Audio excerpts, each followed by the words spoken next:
Alors là, tu vois, ça c'est extraordinaire parce que là, on sort de l'hiver.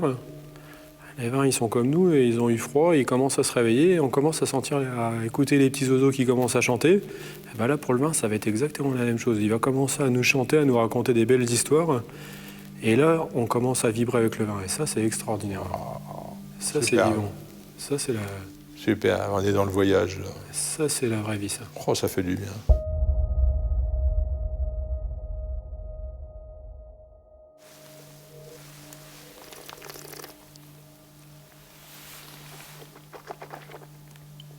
Oh la vache, et dans la bouche, qu'est-ce que c'est bon. Et la petite tarte à la Mirabelle qui est un petit peu sucrée avec la pâte toute fine.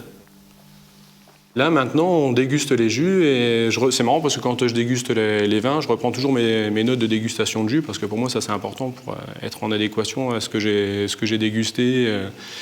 Et là, on est vraiment, quand on reprend les notes de jus et les notes de vin, on est vraiment c'est vraiment aligné. Et souvent, quand on a les notes des jus et les notes des vins 6 mois après, eh ben, on n'est pas toujours aligné. Que là, en fait, tout est aligné, on voit que les planètes sont alignées et ça, c'est vraiment extraordinaire. Moi, ce que je retrouve là, dans Vin, c'est justement cette concentration qu'on parlait tout à l'heure, sucre acide et avec le fruit qui va en avant, mais l'acidité et en même temps le terroir d'Ailly, la craie qui vient devant et toujours cette fraîcheur. Moi, je trouve que là, cette année, c'est vraiment un exhausteur d'Ailly. C'est vraiment, t'as la fraîcheur, t'as tout. C'est Ailly x2, x3. C'est quelque chose d'extraordinaire. Il y a une pêche, non, c'est pas croyable. Une énergie.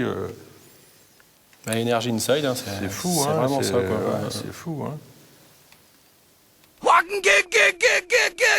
J'ai une pêche en ce moment. L'importateur coréen, il nous a envoyé un stock de ginseng.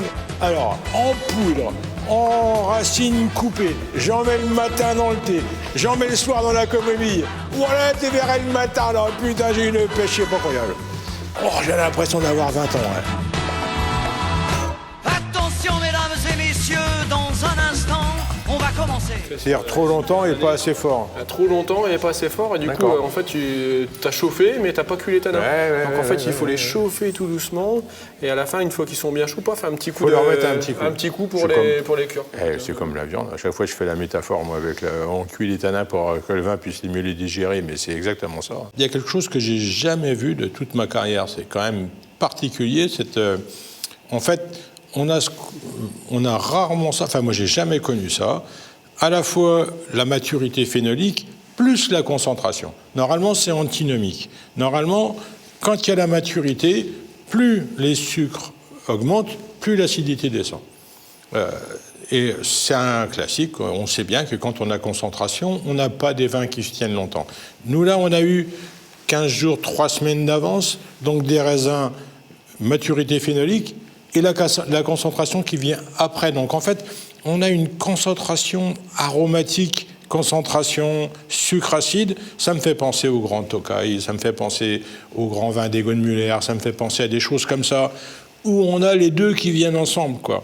Et ça, on n'a jamais été en condition en Champagne pour avoir ça. Le millésime 2020, c'est le millésime du bien-être. Voilà, on se pose après... on va l'avoir après cette période de pandémie, de Covid, où tout le monde est comme ça à cran, on se pose. Là, on est en toute confiance. Millésime du bien-être. Ne rien s'interdire, hein. Ne s'obliger à rien. Faire du bon vin naturellement. Ouais, on peut faire. Ça, c'est la vie, ça. Plaisir.